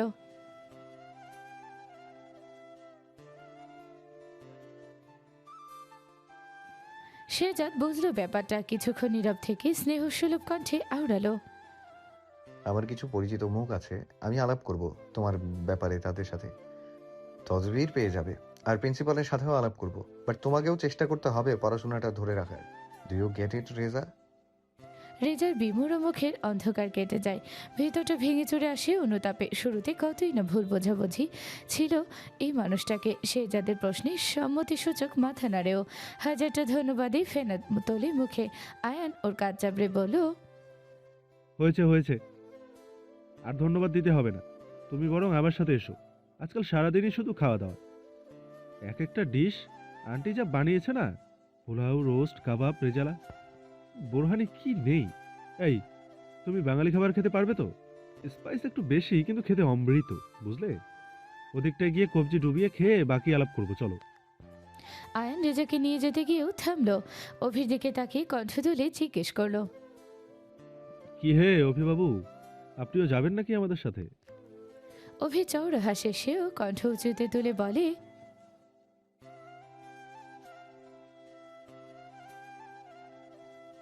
দুশ্চিন্তার মেঘ কাটল অমনি। আবার আনন্দের রোদে ভাসল ভিলার প্রতিটা মুখ। যে যার কাজে ব্যস্ত হলেও আর সে এক ধ্যানে তাকিয়েছিল শেহজাদের দিকে। তবে শেহজাদ তাকালো না। নির্লিপ্ত চোখে পাশ কাটিয়ে চলে গেল স্রেফ। প্রথমবার এমন হোঁচট খাই। আর সে এভাবে চলে গেল কেন মানুষটা? রাগ না করলে তো এভাবে আরশিকে অদৃশ্য মনে করে বসে না সে। কিন্তু হুট করে রেগেই বা গেলেন কি কারণে? এবার আবার কি করলো? গায়ে হলুদের গোটা দিনটাই আরশিকে এড়িয়ে চলেছে শেহজাদ। কথা বলেনি, হুট হাত এসে আদর করে দিয়ে যায়নি গালে, ঠোঁটে, কপালে। এমন ভয়াবহ অবজ্ঞা পাওয়ার পর আরশির উচিত ছিল অভিমান করা। অথচ মনে বিন্দুমাত্র অভিমান পুষে রাখল না মেয়েটা। সবাই যখন ব্যাকইয়ার্ডে হলুদ খেলা ব্যস্ত, তখনই বুদ্ধি করে সে পিছু নিল তার বরের। পা টিপে টিপে ছাদের সিঁড়ি অবধি উঠল শেহজাদের সাথে সাথেই। অমনি ভদ্রলোক থামলেন। পিছু নেওয়া পা দুটোতে পরে ঢাকান উপরে রিনঝিন শব্দ। চট করে শেহজাদ ঘুরে তাকাতেই ভেবাচাকা খেয়ে গেল আরশি। শ্বাস খিঁচে সামলে নিল নিজেকে। ফ্যালফ্যাল করে তাকালো সম্মুখের তিতিবিরক্ত চোখ দুটোর পানে। কি চাই? প্রশ্ন তো করলো না, যেন ছুঁড়ে মারল শব্দগুলো ওর দিকে। ততষ্ট রমণী ছলকে উঠল এক দফা। দুহাতের মুঠোয় শক্ত করে চেপে ধরল পরনের বসন। নিজেকে আপ্রণ বোঝালো, ঘাবড়ে গেলে চলবে না আরশি। জাম্বুবানের রোগ খুঁজে বের করতে হবে তো তোকে। কি কারণে মেজাজের এমন 14টা বেজে আছে জানতে হবে। উত্তর না পেয়ে ফোঁস করে শ্বাস ফেলল শেহজাদ। এখানে দাঁড়িয়ে থাকতেও যেন প্রচণ্ড বিরক্তি তার। নিচে চলে যাবে সে, কিন্তু আরশিকে পাশ কাটাতে আবারও যখন উদ্যত হবে, তখনই একেবারেই মুখের সামনে সরে এলো মেয়েটা। হড়বড়িয়ে বলল, আপনাকে চাই। এখন বলুন, এত রাগ করে আছেন কেন আপনি? টান টান কপালে ভাঁজ পড়ল শেহজাদের। ভুজোরা কুচকে মুখ ঘোরালো অন্য পাশে। যতই হোক তার স্নোফ্লাকের চোখের দিকে তাকিয়ে তো সে আর মিথ্যে বলতে পারবে না। রেগে নেই আমি। বললেই হলো, স্পষ্ট বুঝতে পারছি আপনি রেগে আছেন আমার ওপর। শেহজাদ মুখ ফিরিয়ে আনলো, কাতর চোখ দুটো শক্ত রাখলো খুব করে, বুকে হাত বেঁধে দাঁড়ালো রমণীর সামনে, মেঘদুলুর গলায় হেয়ালি মিশিয়ে শুধালো, তাই বুঝি? এত বোঝো তুমি আমাকে? ফাঁকা ঢোকিল আরশি। শেহজাদকে অনুকরণ করে সেও তার হাত বাঁধল বুকে, আত্মবিশ্বাসের সাথে আওড়ালো, আলবাত বুঝি, শুধু আমি কেন, স্নোবল অবধি বুঝে গেছে আপনি আপনার রোমান্টিক বরের ক্যারেক্টার থেকে আগের সেই জাম্বুবান ক্যারেক্টারে ফিরে যাচ্ছেন ধীরে ধীরে। আমি হোয়াট? কি ক্যারেক্টার? আরশি শেহজাদের হতবুদ্ধি ভাবটা উড়িয়ে দিল, হাত নেড়ে লাফিয়ে এক সিঁড়ি উঠে এলেও শেহজাদের বুক বরাবর হলো না ওর হাইট। অবশ্যই নিয়ে বিশেষ দুঃখ দেখা গেল না পেল মুখানায়। সে মনের মাধুরী মিশিয়ে আজকে জানবে শেহজাদের সিস্টেমে এই গন্ডগোল হওয়ার কারণটা কি। কোনো তাড়া নেই ওর। হোয়াট হোয়াট আবার কি? আরে আপনি নিশ্চিন্তে আমাকে খুলে বলতে পারেন সবটা। বউয়ের কাছে কিছু লুকোতে নেই, আমরাই তো, কাউকে কিচ্ছু বলবো না আমি, চাপ নেই। কি বলবে না তুমি কাউকে? আরশি সতর্ক চোখে একবার আশেপাশে তাকালো, পেছনে তাকিয়ে অন্য কেউ আছে কিনা নিশ্চিত হয়ে ঝুঁকে এলো শেহজাদের দিকে। এক হাত দিয়ে মুখটা এমনভাবে আড়াল করলো যেন ব্যাপারটা বেশ কনফিডেন্সিয়াল, অন্য হাত দিয়ে ইশারা করলো শেহজাদকে কাছে আসতে। মানুষটা চোখে মুখে এক প্রকার বীতস্পৃহা নিয়েই ওর দিকে ঝুঁকলো কান পেতে।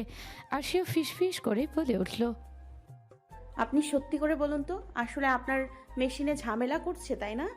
আরে করবে নাই বা কেন, সকাল থেকে তো কম স্পাইসি খাবার খেলেন না, নির্ঘাত হজম হয়নি আপনার, হবেই বা কী করে? ওই যে পেটানো পেটের তো শুধু সিদ্ধ ব্রকলি ছাড়া আর কিছুর ধকল নেওয়ার অভ্যেস নেই তাই না?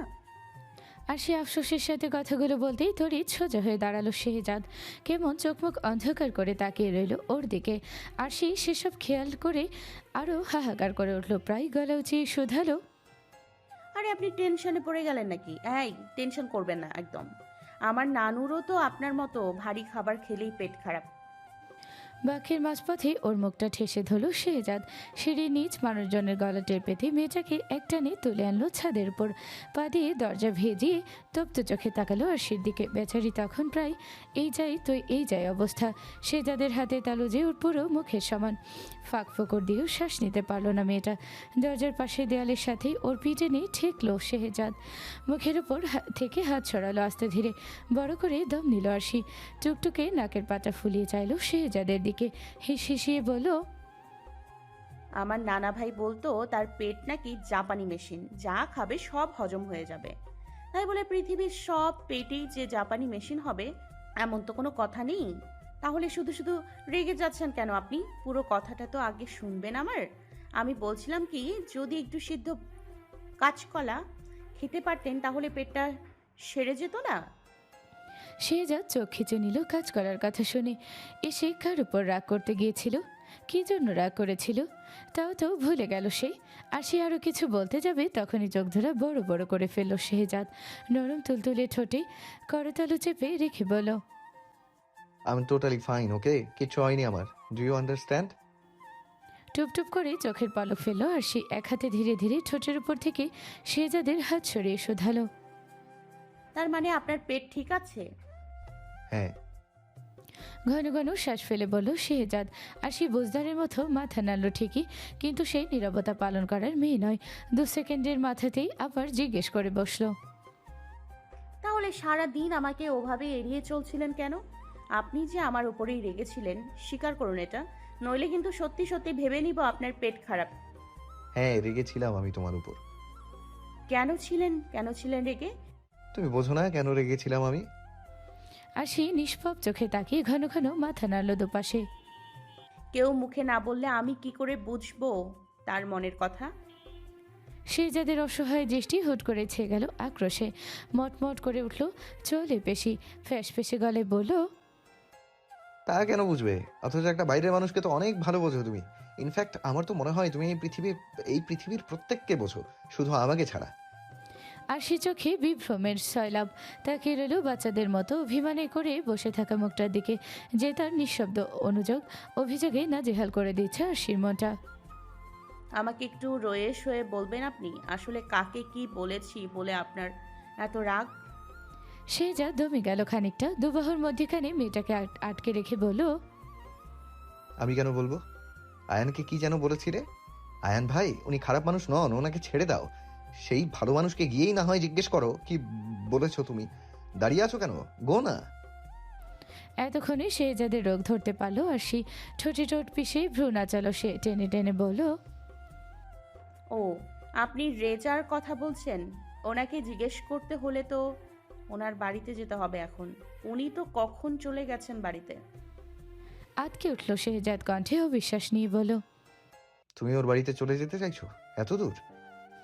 আর সে পারে না ফিক করে হেসে ফেলতে, বহু কষ্টে হাসি চেপে বলল, কি আর করার, আপনি কিছু বললে তো আমি সেটা ফেলতে পারি না, তাই না?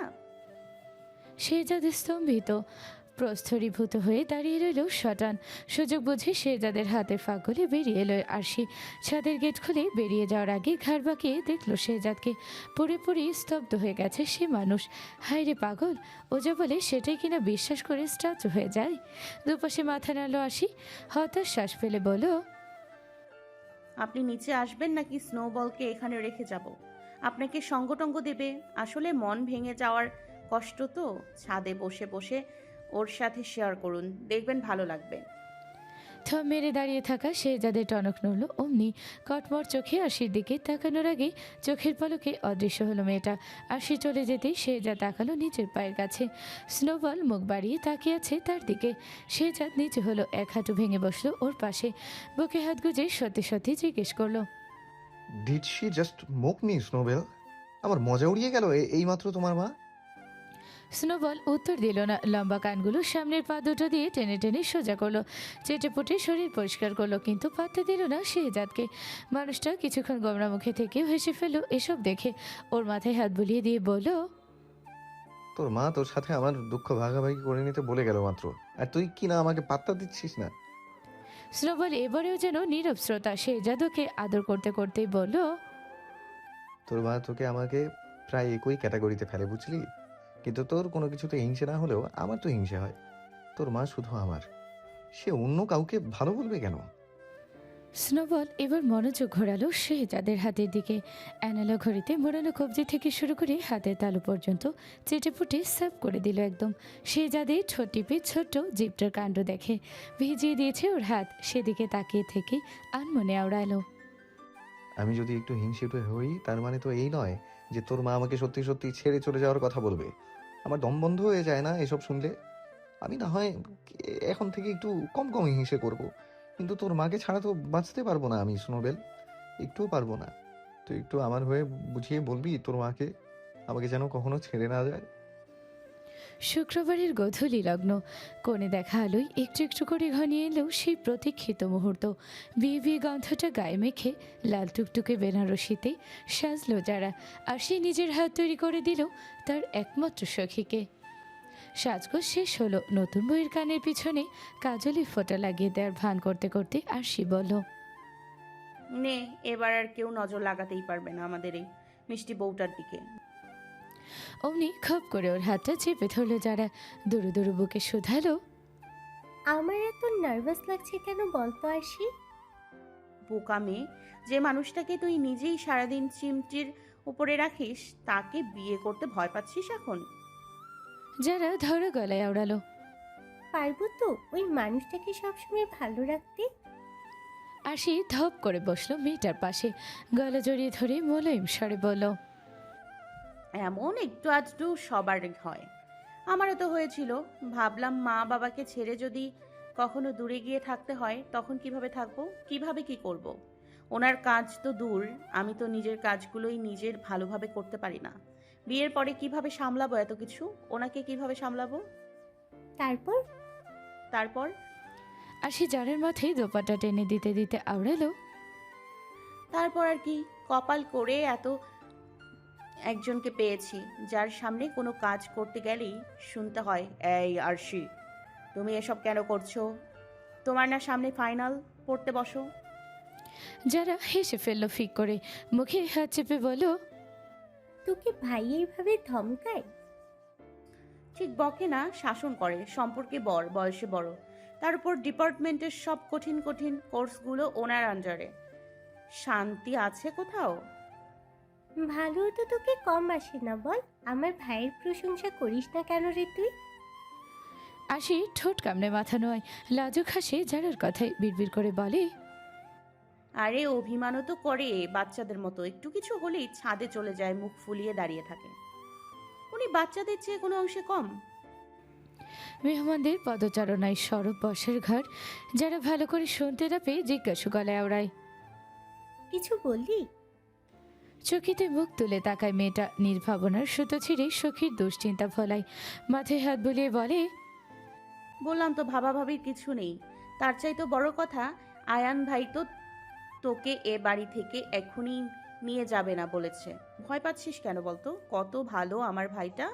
তার থেকেও বড় কথা, যার সাথে তুই সারাটা জীবন কাটাবি, দেখবি সেই মানুষটা তোকে কোনো কষ্টই পেতে দেবে না কোনো দিন। কেমন আগলে আগলে রাখবে সারা জীবন, সবার থেকে, সব বিপদ থেকে, সব খারাপ থেকে। আরশির কথায় কঠোর ফলল যারার। উষ্ণ জলের ধারে নামলো গাল বেয়ে। আরশি ব্যস্ত হাতেই সেই জল মোছে। ওই দেখো আবার কাঁদে। বুদ্ধু, সারা জীবন যদি কেঁদেই যাবি তাহলে হাসবি কখন? অমনি ঘাড় নুয়ে হেসে ফেললো যারা। আরশি ওর মুখ তুলেই চোখ জোড়া মুছিয়ে দিয়ে বলল, চলুন ম্যাডাম, কান্নাকাটি করার সময় এখন, পরেও পাবেন। কবুল বলে আপনার বানর মশাইয়ের বুকটা শান্ত করে দিয়ে আসুন আগে। আর সে উঠে দাঁড়াতে নিলে যারা থামালো ওকে, হাত টেনে ধরে শোধালো, আমাকে তো সাজিয়ে দিলি, তুই সাজবি না? বেনারসি পরবি না আমার মতো? আর সে সাজগোজ করতে চায়নি মোটেও, কিন্তু সে চাওয়াই বুড়ো আঙুল দেখিয়ে মরিয়ম নিজে এসে জোর করে সাজাতে বসালেন ওকে। সঙ্গে নিয়ে এলেন আঞ্জুমানকেও। সেই যাদের কিনে রাখা শাড়িটা আরশিকে পরিয়ে দিলেন দুজনে মিলে। একটা খয়েরি বেনারসি, দুধে আলতা শরীরেই এই খয়েরি রং এত ভালো মানিয়েছে যে যারা বেহুশ হয়ে যাওয়ার ভান করে বলল, আমি কেন ছেলে হলাম না? আমার এত সুন্দরী বান্ধবীটাকে আমার এমন আধা ছেঁচা ভাইয়ের হাতে তুলে দিতে হবে ভেবেই তো আমার বুকটা ছিঁড়ে যাচ্ছে মা। মরিয়ম হেসে মেয়ের মাথায় আলতো চাটি মারতে হু হা করে হেসে ফেললো যারাও। আঞ্জুমান তখন আরশির গলায় হালকা ওজনের একখানা নেক পিস পরা ছিলেন। যারার কথায় হেসে বলে উঠলেন, তোমার ভাই শুনলে তোমাকে আজকেই না অয়নের গ্র্যান্ডের বাড়িতে রেখে আসে। যারা মরিয়মকে পিছন থেকে দুহাতে জড়িয়ে ধরে বলল, সে আমাকে বনবাসে রেখে এলেও আমি বলবো, আমি ছেলে হলে আরশির জন্য আমার সাথে ভাইয়ের হাড্ডাহাড্ডির টক্কর হয়ে যেত এক দফা। এত সুন্দর বউ আমি হাতছাড়া করতাম নাকি মনি? প্রশ্নই আসে না। পুরো হাসতে হাসতে কানে ঝুমকো জোড়া পরিয়ে দিলেন আরশির। মাথায় দোপাট্টা না থাকলেও খোপায় বেলি ফুলের গাছটা পরিয়ে দিল যারা। দিঘির জলের মতো শান্ত চোখ জোড়ায় কাজল টানলো গাঢ় করে। আরশিকে আয়নার সামনে বসিয়ে সবাই যখন পিছিয়ে গেল কিছুটা, তখন আয়নায় নিজেকে দেখে দ্বিধার সাগরে ডুবল আরশি। এত সেজেছেও, বাজে লাগছে নিশ্চয়ই খুব ওকে।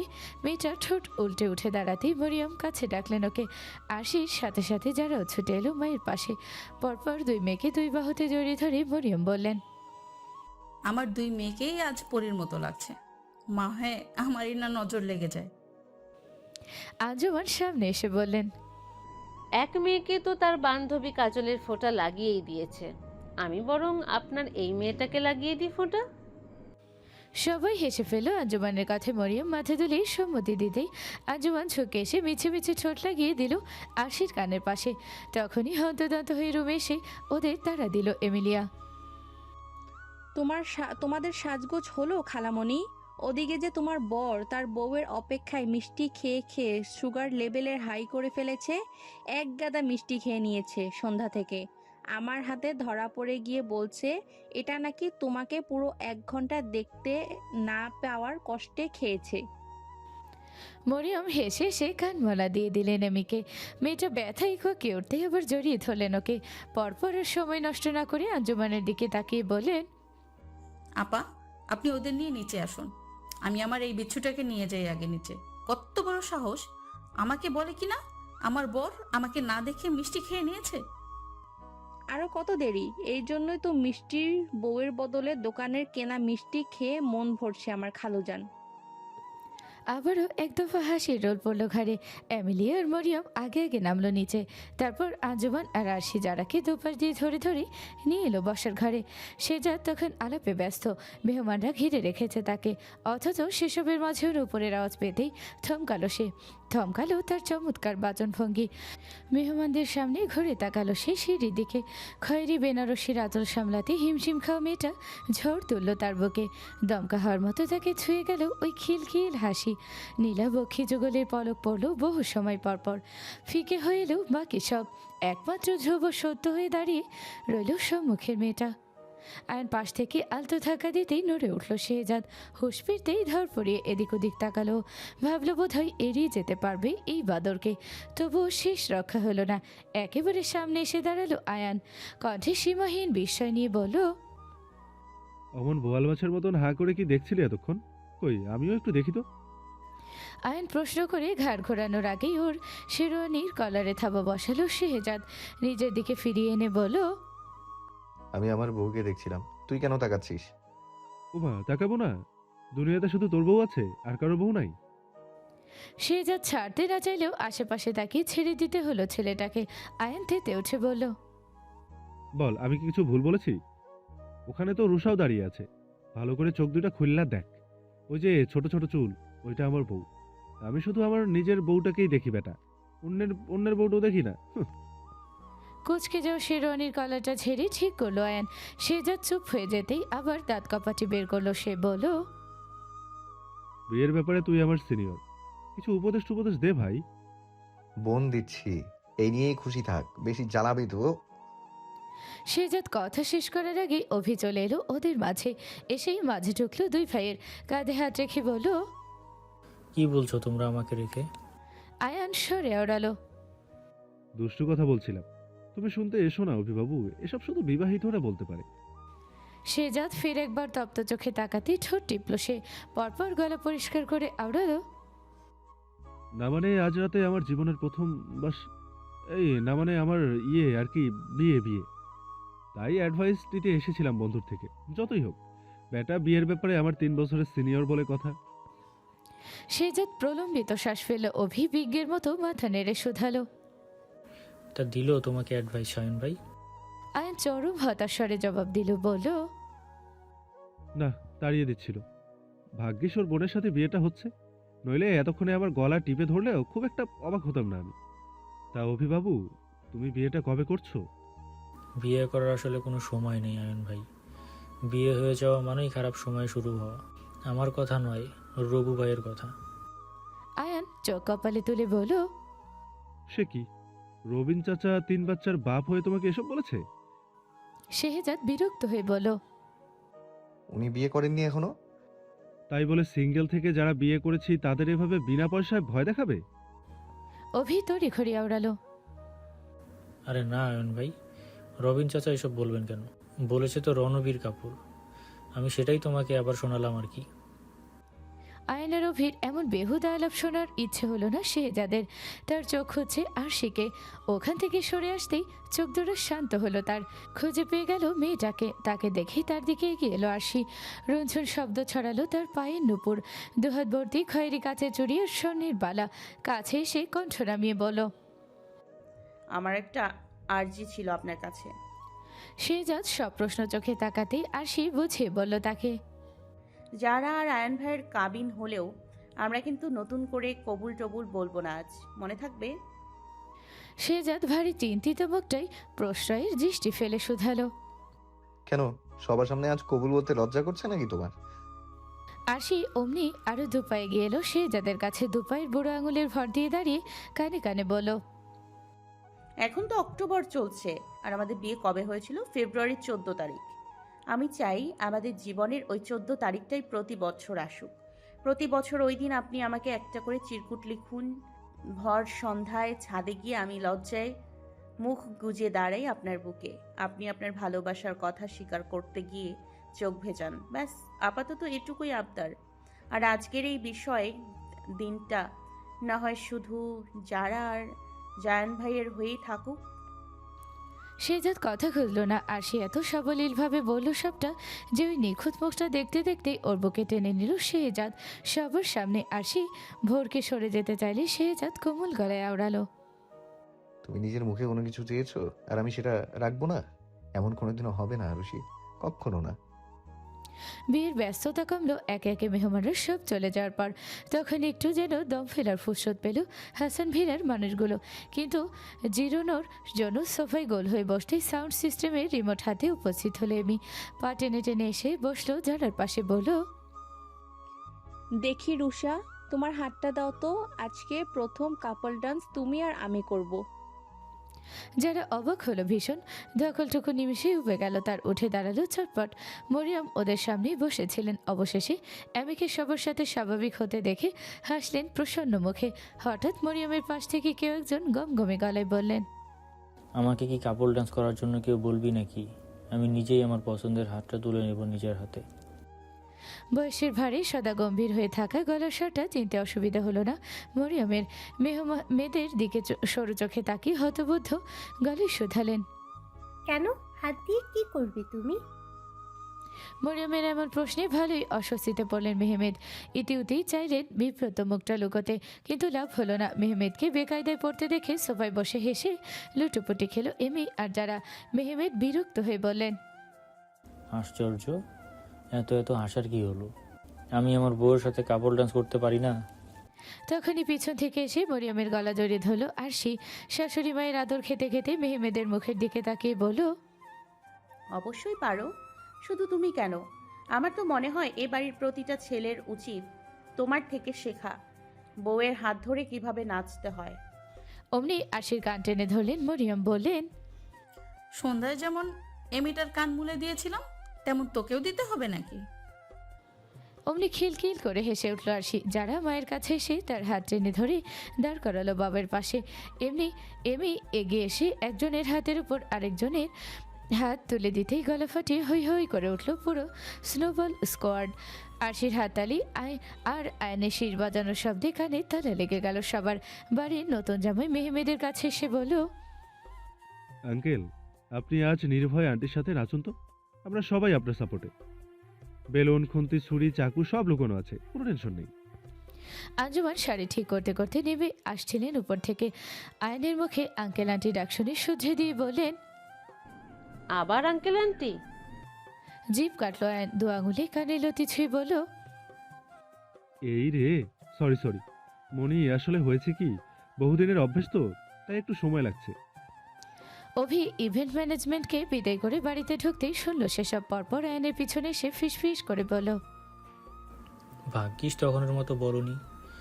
এটা তোমার প্রথম বিয়ে তো, তাই ডাকগুলো উল্টাপাল্টা হয়ে যাচ্ছে। এমন দু একবার বিয়ে করলে আস্তে আস্তে ঠিক হয়ে যাবে।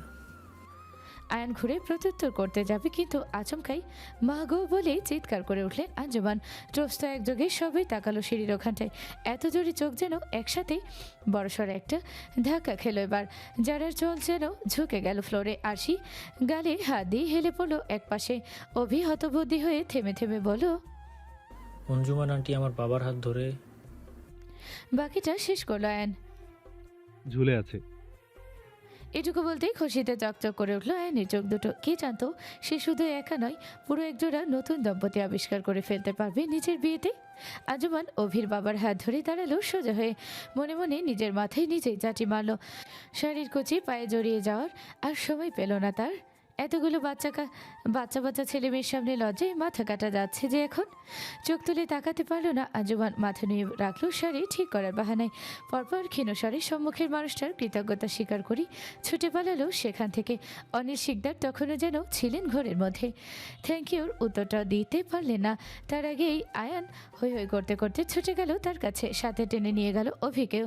অনিল সাহেবের কাঁধে কাঁধ দিয়ে আলতো থাকা মালো কণ্ঠ নামিয়ে বলল, আঙ্কেল, সামথিং। অনিল মাথা নোয়ালেন সহসা। এক হাতি ঘাড়ের পিছনে ডলতে ডলতে হেসে বললেন,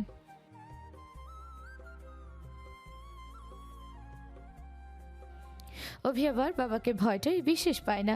সে তুরন্ত চেপে ধরল তাকে। বাবা, মনের বয়সই আসল বয়স। অনিল রিজু হয়ে দাঁড়ালেন, সুঠাম দেহের আড়ষ্টতা ভেঙে হাত রাখলেন ছেলের কাঁধে, নরম গলায় বললেন,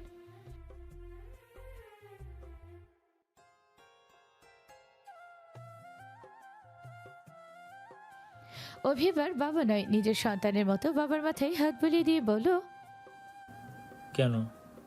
একজন কথা বলার সঙ্গী। এই যে সারাদিন আমি মেডিকেল নিয়ে পড়ে থাকি, তুমি ব্যবসার ভার তোমার কর্মচারীদের হাতে তুলে দিয়ে অবসর সময় কাটাও বাড়িতে, তখন তোমার কি একটু হলেও একা একা লাগে না বলো তো? অনিল উত্তর খুঁজে পেলেন না, ফ্যাল ফ্যাল চোখে চেয়ে রইলেন ছেলের দিকে। অভি নিজে থেকে হেসে ফের আওড়ালো, বাবা, আমি বলছি না তুমি তোমার মনের বিরুদ্ধে গিয়ে জোর করে কিছু করো। আই নো তুমি মাম্মাকে এখনও ততটাই ভালোবাসো যতটা তাকে আগে বাসতে, বাট স্টিল এরপরও যদি তোমার মনে হয় যে তুমি তোমার এই একা থাকার সিদ্ধান্ত বদলাতে চাইছো, তাহলে কিন্তু তুমি আমাকে সবসময় তোমার পাশে পাবে। সবাই যখন মুগ্ধ হয়ে অভির কথা শুনছিল, তখনই মেহমেদ মরিয়মকে উদ্দেশ্য করে বলেন,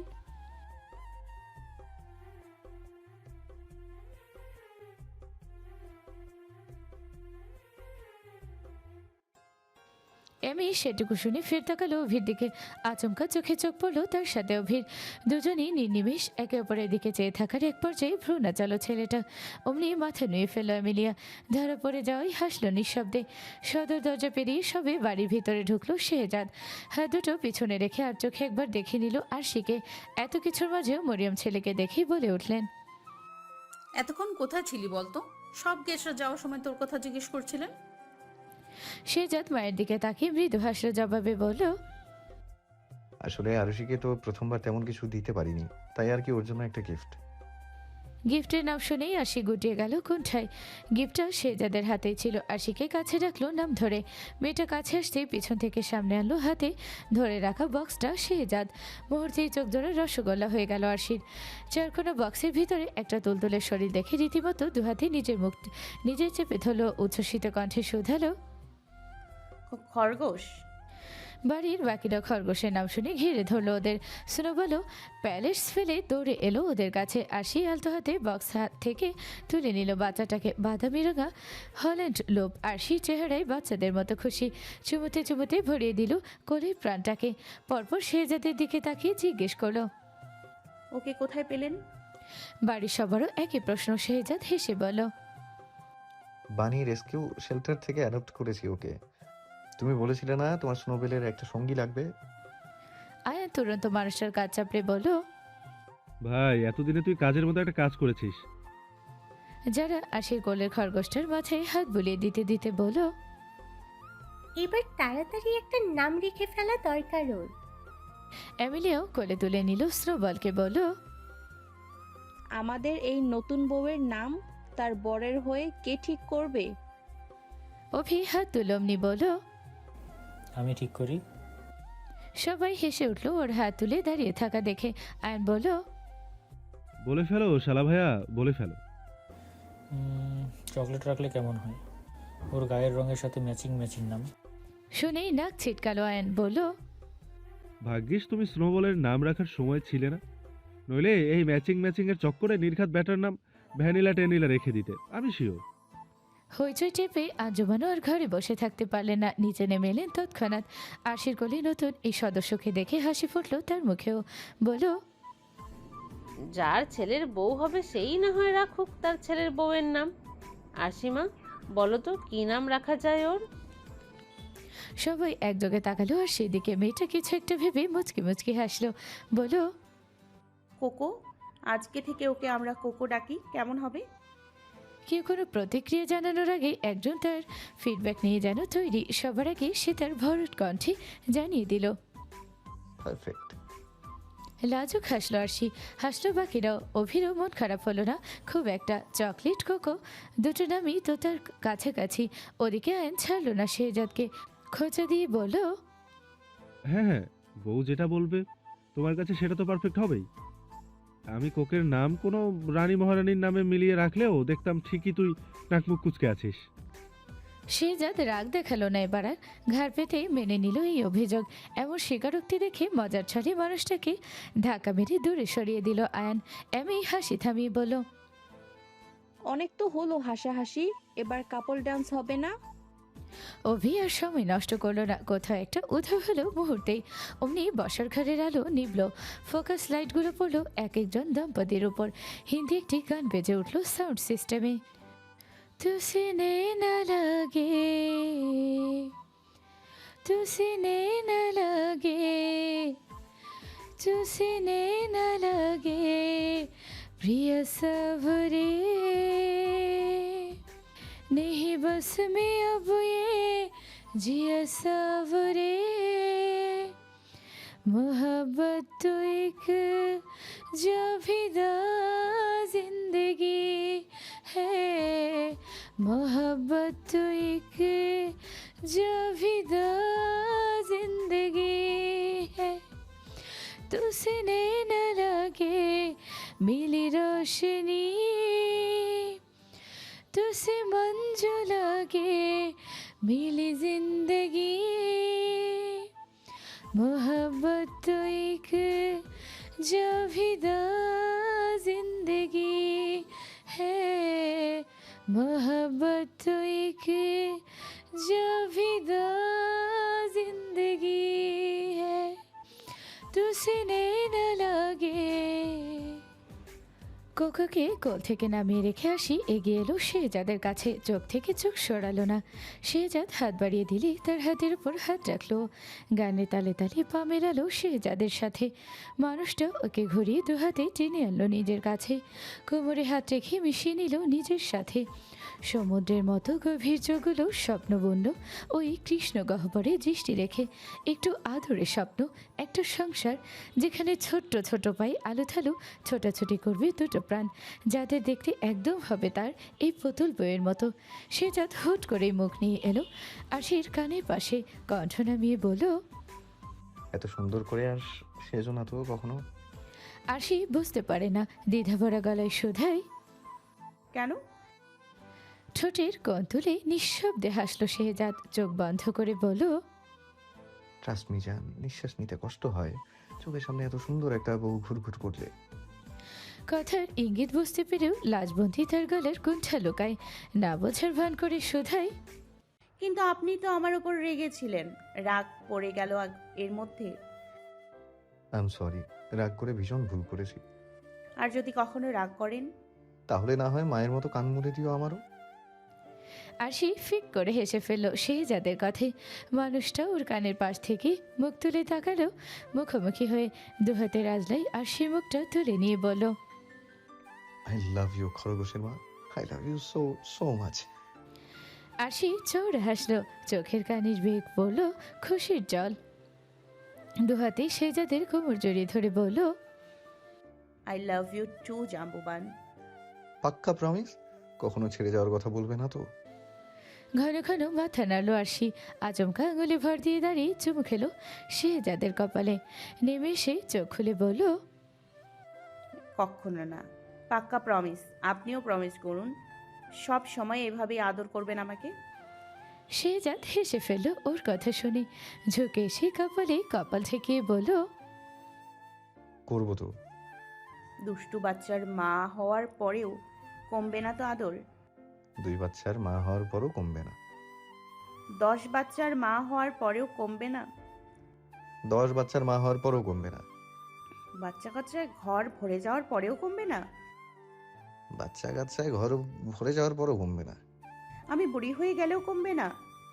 হুম, যাকে পেয়ে আমি ভালোবাসার মানে বুঝতে শিখেছি তার প্রতি আমার এই আদর কখনো কমবে না, এক বিন্দুও কমবে না। সে বুড়ি হয়ে গেলেও কমবে না। আরশি চিন্তিত হলো এবার, স্বস্তির শ্বাস ফেলে মাথা ঠেকালো ওই প্রশস্ত সিনাই, নরম স্বরে আওড়ালো, আমারও কমবে না। এই যে আদরে জড়িয়ে নিলাম আপনাকে, আপনার মনটাকে, এই আদর সারা জীবনেও কমবে না।